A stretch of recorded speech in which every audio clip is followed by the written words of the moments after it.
Welcome to the deep dive. We're plunging into a really fascinating figure today, someone whose story has, well, captivated people for millennia, Yeah, the Buddha. absolutely. And you've given us a fantastic stack of sources here, articles, research, some really personal reflections too. They paint a picture that's anything but simple. They really do. I mean, you've got the traditional life stories side by side with critical historical analysis that actually questions parts of that story, Right. and then deep dives into the philosophy and these incredibly resonant personal takes on what the Buddha means to people now. It's definitely not just one narrative, it's a whole spectrum. And that's exactly our mission for this deep dive, isn't it? We're going to unpack these sources together, try to pull out the most important insights, and explore who the Buddha was, what he taught. And why it all still matters so much today, seen through all these different lenses. Yeah, it's the tension in the sources that I find really compelling. Yeah. You have the traditional, sometimes miraculous stories. And right next to it, this rigorous historical inquiry and these deeply personal, very modern interpretations. It really makes you rethink what we even mean by the Buddha. Absolutely. It feels less like we're digging into some static historical figure and more like exploring a living tradition, one that's constantly being reinterpreted and understood in new ways. That's so true. So, okay, guided by the sources you've shared, let's begin to unpack this. Okay, so where do we start? I think the sources point us towards the traditional narrative first. The story of Siddhartha Gautama that most people kind of know. Right. The story usually begins in Lumbini, supposedly around, 2,600 years ago. He's born a prince, Siddhartha Gautama, living this incredibly sheltered life. Yeah, the sources mention that prophecy, right? That he'd be either a great king or a great spiritual master. And his father, wanting a king, supposedly tried to keep him away from anything that might reveal, suffering. He grew up, got married to Yasodhara, had a son, Rahula. But even inside that, gilded cage, at age 29, he encountered what they call the four sights. An old person, a sick person, a corpse. And finally, a spiritual seeker, an ascetic. And the sources really emphasize how profoundly these affected him. They just shattered the illusion of his perfect life. Totally. Revealed the inescapable reality of the human condition, aging, sickness, death, dukkha, suffering, that even his privilege couldn't shield him from. So that realization, that was the catalyst then for his renunciation. That seems to be the trigger in the traditional story, yes. It Right. describes him leaving the palace, his wife, his son, in the middle of the night. Just slipping away. Slipping away to search for freedom from all that suffering he'd just seen. It's framed as, the absolutely crucial first step onto the spiritual path. It's such a dramatic moment in the story. Okay. Okay, so then he spent 6 years trying extremes, is that right? Intense asceticism. Yeah, pushing his body to the limit, almost starving himself, believing that punishing the body was the way to liberation. But it wasn't. No. And realizing that was key. It led him to discover the middle way, this path between the extremes, neither total indulgence nor that kind of harsh self-denial. Okay, and then comes the enlightenment moment. He accepts that bowl of milky rice from Sujata. Which gives him strength after nearly starving. And then he sits under that tree, the Bodhi tree we call it now, in Bodh Gaya. And he makes this vow, right? Not to get up until he understands the true nature of reality. And there he awakens. He becomes the Buddha. Which literally just means one who is awake. But the story doesn't end there, obviously. After awakening, the traditional narrative says he spent the next, 45 years teaching? 45 years, yeah. Sharing his insights, basically teaching how others could also awaken. His first sermon, laying out the Four Noble Truths, was in Deer Park at Sarnath. He gathered disciples, started the Sangha. Which one source points out is thought to be the world's oldest continuous human institution. Pretty amazing. That is amazing. The images of him just walking from village to village, sharing the Dharma, the teachings. And his life as the Buddha finally ended when he was 80, reportedly from food poisoning in Kushinagar.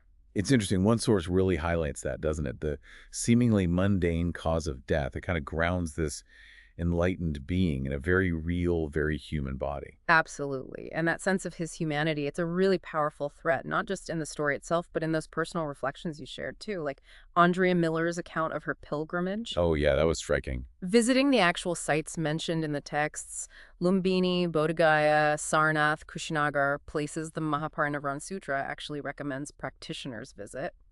She talks about really feeling his humanity there. That line from her piece, I was real, I was here. It just, Yeah. it really sticks with you. It really does. And it makes the traditional story's key takeaway incredibly clear. As Miller and others point out, the Buddha was a real person. He walked this earth. Which implies, It implies that awakening isn't some, abstract, impossible goal for gods or mythical figures. It's something potentially accessible to all of us because he was human too. okay, so that's the powerful, inspiring narrative, the one most people know. But these sources also bring in this really interesting critical perspective. They ask us to look closer, maybe question the historical accuracy of some of these, well, cherished details. Right. And a big reason for that is, well, nothing was actually written down about the Buddha's life or teachings for centuries after he died. It was all passed down orally. Which opens the door for, No. well, for changes. Yeah. Right. Misremembering, maybe embellishments, maybe even new stories getting woven in over time. Exactly.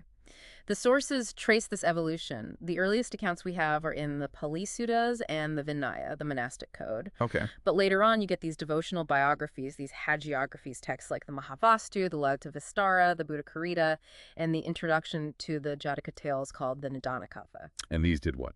They seem to have linked together existing material, but also elaborated on it, embellished it, really shaping the narrative into the form we often hear today. So can they point to specific examples of how this story might have changed? Yeah, definitely. Take his background, for instance. Later texts really emphasize Prince, son of a king, but earlier texts, they suggest he was from the Sakha Republic. Which was different how? It was more of an aristocratic republic, maybe, part of a society that was actually shifting towards kingdoms around that time. He was still from the warrior ruler class, the Kshatriya class. But maybe not quite the prince locked in a palace that later stories paint.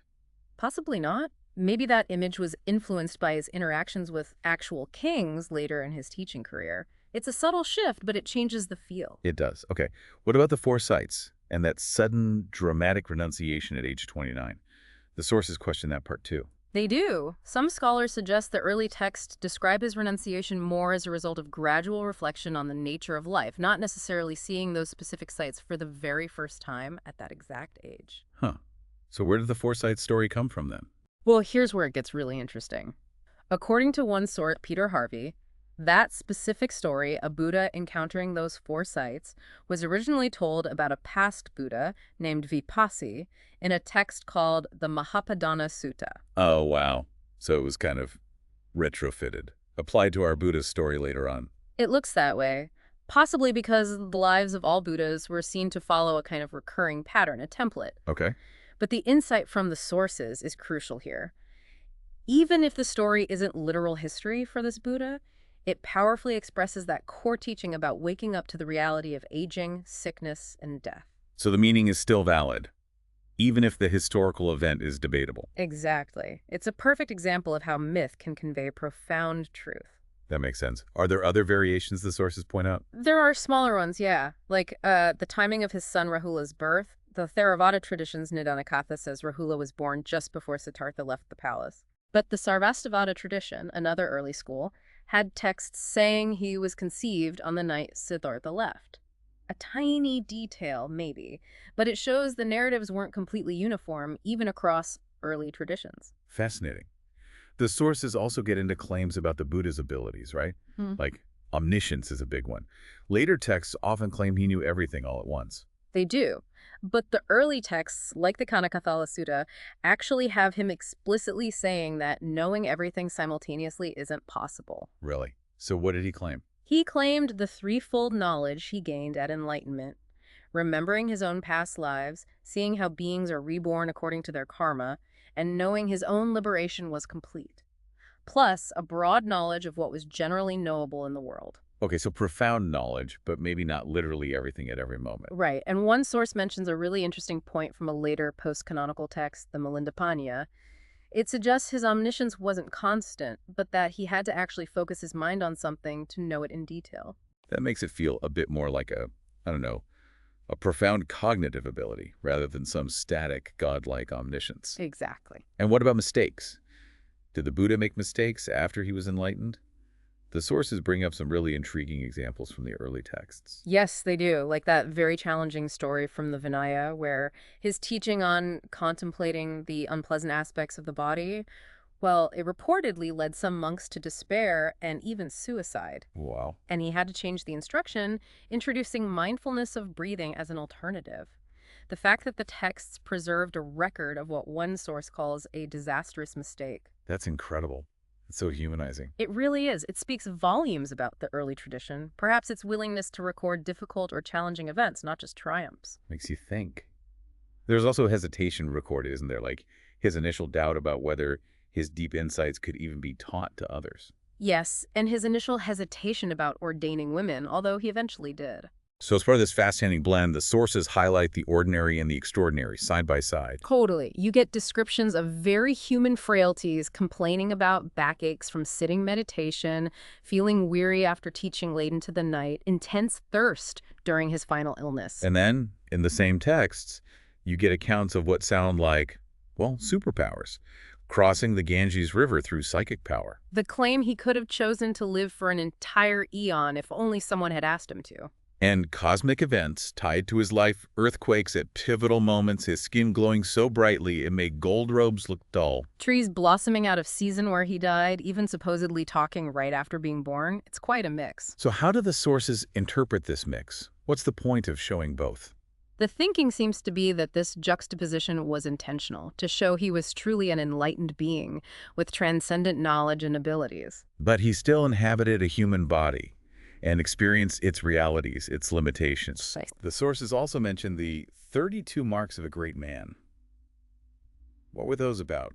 Features that indicated his destiny. Yes, the Lakkhana Sutta describes them. They could be physical features or perhaps more subtle spiritual qualities, and they were supposedly linked to his ethical development over countless previous lifetimes. Like what sort of things? Things like having wheel marks on the soles of his feet and palms linked to past actions of diligently looking after others, or having very delicate, fine skin linked to having keenly inquired about wholesome and unwholesome actions in the past. Ah. What's interesting is how one source, Harvey again, frames these not just as unique, almost divine traits, but as a kind of crystallization of the kind of good actions that anyone can excel in. Ah, so the extraordinary is linked back to achievable human ethics and qualities. Exactly. He even suggests that contemplating these marks could be a kind of mindfulness exercise, seeing them as manifestations of ethical development that, in principle, anyone could cultivate. And there's that moment in an early text where someone sees one of these marks and asks him, "Are you a god, a nature spirit, a human?" And he says no to all of them. Why? He explained that he had destroyed the deep-rooted inclinations, the asavas, that would have kept him bound to being reborn in any of those limited categories. He was a Buddha, awakened, Hey. like a lotus that rises from the muddy water but is unstained by it, beyond the processes that define a conventional person. Which leads us neatly into Glenn Wallace's perspective in your sources. Hmm. He has that piece, Gautama versus the Buddha. He seems to prefer the human Gautama, doesn't he? He does, yeah. He definitely leans towards the relatable philosopher, the teacher figure, rather than the more mythical Buddha with miracles and omniscience. What's his argument there? His core point seems to be that the merit of a claim, whether a teaching is valuable, should be examinable, testable, rooted in your everyday life. Something you can verify for yourself. Exactly. Rather than accepting something just because it has sacred origins or claims a transcendence that you can't directly verify through your own experience. So he sees Gautama's teachings as a, what did he call it?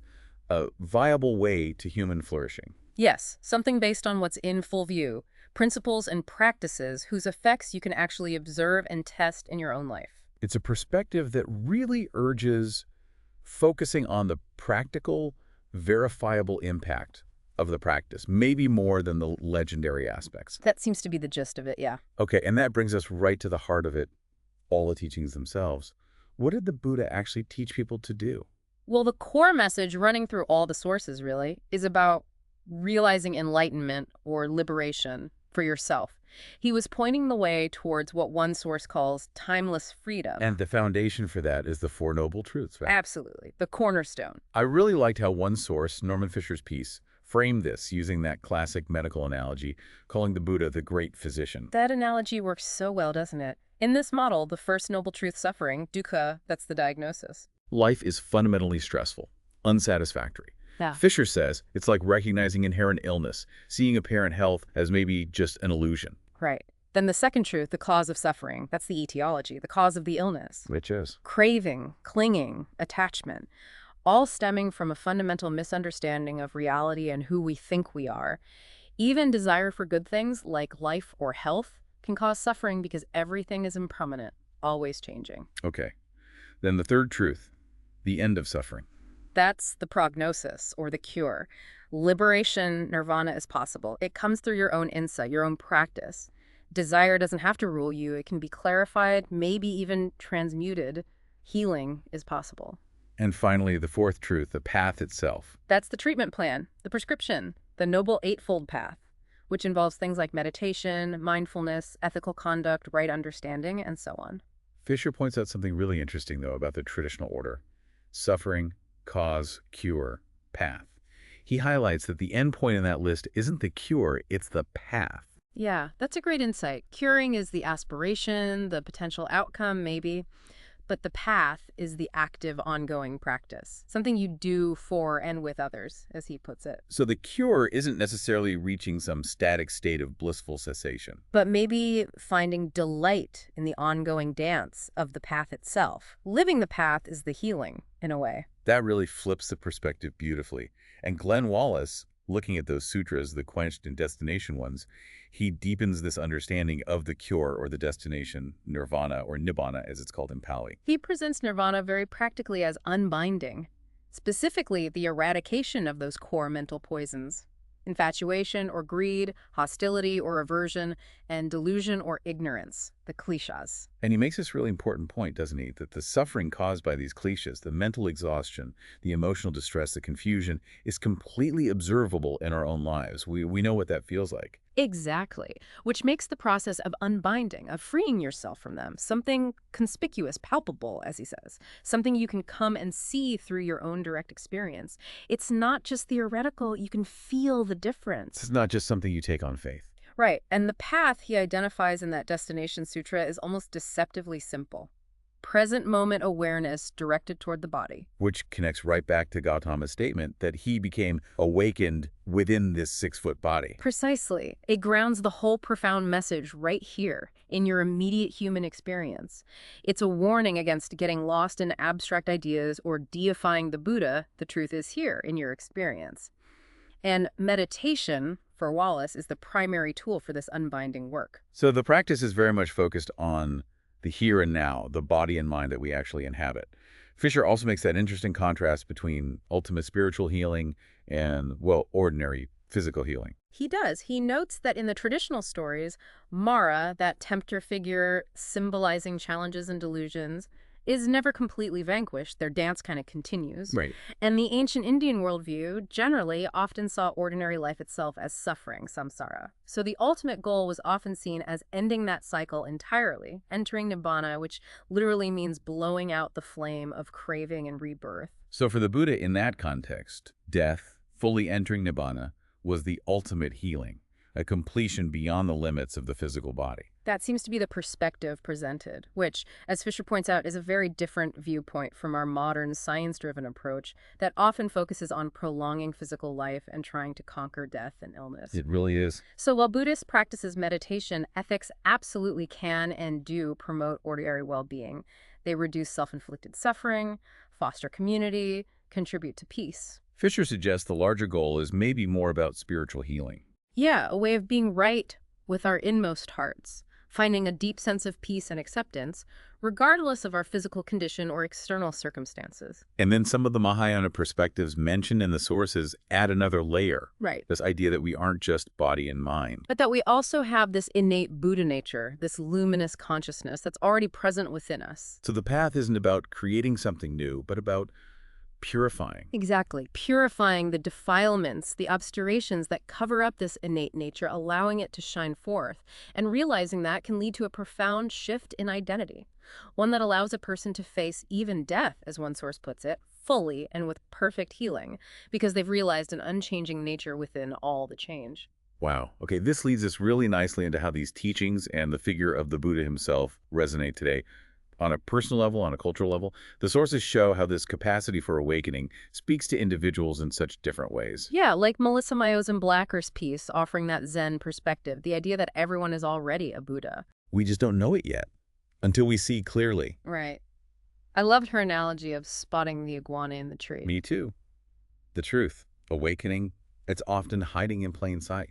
It's Yeah. always there, always present. But we don't see it because of our filters, our conditioning, our busy minds.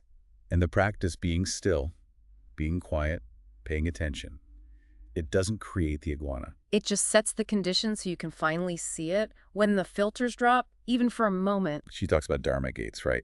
Entry points to this reality. Yeah, and they're everywhere. They get revealed when we encounter the world, external things, internal feelings without those filters. Anything can become a vehicle for awakening if we approach it with that kind of open awareness. Then we have Ira Sukring-Grong's story, which is so different, so incredibly personal, playing with Buddha. Totally different angle. This isn't about high philosophy or history. It's about the Buddha as a childhood imaginary friend. It's such a poignant story. He talks about his loneliness as a kid, seeking comfort, and basically creating this relationship with the Buddha statue in his house. And his Buddha wasn't just wise, he was kind of mischievous too. A friend on equal ground who helped him deal with his fears, his shyness. And ultimately led him to yearn for real human companionship. Yeah. And I love how he connects that childhood feeling, his mother telling him the Buddha was with him, to the deeper Buddhist teaching that nothing is ever truly alone, everything is in relation. It's a beautiful illustration of how a sacred figure can become part of someone's deeply personal, imaginative world to help them navigate tough times, and how that meaning can shift and evolve over a lifetime. Definitely. And then finally, Pamela Ayo Yatundi's perspective in Buddha in the age of #Black Lives Matter brings the need for cultural relevance right to the forefront. Yeah, she makes a really powerful argument, doesn't she? That the traditional story of the sheltered prince can feel deeply irrelevant, even alienating to African Americans who live with this constant acute awareness of precariousness and systemic suffering, racism, poverty, violence. Absolutely. Her point is that inspiration is needed not just for individual awakening and isolation, but for communal liberation, for collective survival and resilience. What does this Dharma offer when you're facing systemic injustice as a community? She even does that thought experiment. What if Siddhartha hadn't seen just an old man, a sick man, and a corpse, but had encountered the specific suffering of racism? Yeah, seeing unarmed people shot, seeing people sick and malnourished, not just by random chance, but because of systemic inequalities. How would that have shaped his quest? And she goes on to outline these new noble truths of racism, trying to frame this specific kind of systemic suffering through a Buddhist lens, connecting it to shared experience and the need for collective transformation. Like saying the cause of racism lies in ill-formed perspectives, ignorance, and delusion, or that shared suffering within a community can become the basis for shared transformation and liberation. She also connects this call for advocacy to sources of inspiration within African American history, like the Exodus narrative, and to recent movements. And interestingly, she suggests using the Buddha's own advice from the text on how to handle slander and attack as practical guidance for activists facing opposition today. It really underscores her main point, doesn't it? That the Dharma needs to be applied creatively with cultural competency to help people transform their particular context-specific forms of suffering. Exactly. And she emphasizes relational resilience, finding strength, healing, and the power to act within community bonds as being especially crucial for oppressed peoples, and something that practice can help cultivate. All these different perspectives, from the historical to the deeply personal to the culturally specific, they seem to circle back to that idea from Jack Kornfield's source. Which idea was that? That the Buddha isn't just confined to the historical man, Siddhartha Gautama, or locked in the distant past. Ah, right. That the Buddha is present now in the Dharma itself, the truth, the teachings, the path. And it's kept alive by everyone who engages with it, who follows it. Seeing the Dharma, understanding the Dharma, is seeing the Buddha. That really connects all these diverse experiences and interpretations, doesn't it? Across time and culture. Wow. So we've really journeyed through these sources, haven't we? We started with that traditional human story, saw how it evolved, maybe got embellished into myth. Then we dug into the critical historical analysis, the questions about what we can really know for sure. Explored the core teachings on suffering and this idea of unbinding from it. And finally, saw how the figure of the Buddha and the Dharma itself resonate in these incredibly personal and culturally specific ways right now, today. It makes you realize that the truth of the Buddha, at least as it's presented in these sources you shared, it's not really a single fixed thing, is it? No, it seems much more like a dynamic interplay between historical detective work, evolving stories, profound philosophical and psychological insights. And this amazing capacity for the core ideas to speak directly to the diverse struggles and experiences of human beings across centuries and across different contexts. And the real value here, hopefully for you listening, lies in the richness of seeing all these multiple perspectives laid out. It's kind of an invitation, isn't it? An invitation to explore for yourself which aspects resonate most. Yeah. Which parts of the Buddha's life story? Which facets of the Dharma? Which particular practices? Which of these feel most relevant, most useful in navigating your own life and the world you happen to inhabit right now? Well, thank you so much for sharing these really thought-provoking sources with us and letting us take this deep dive with you. We really hope you take a moment after this, maybe just reflect on what stood out to you the most from all these different views and angles on the Buddha. And maybe here's a final thought to carry forward with you. Considering how the Buddha's story and teachings have been interpreted, questioned, adapted, and applied across so many centuries and cultures, what does it mean for you personally to seek awakening or healing or just unbinding from suffering right here in the context of your own unique life and the specific challenges you face in the world today?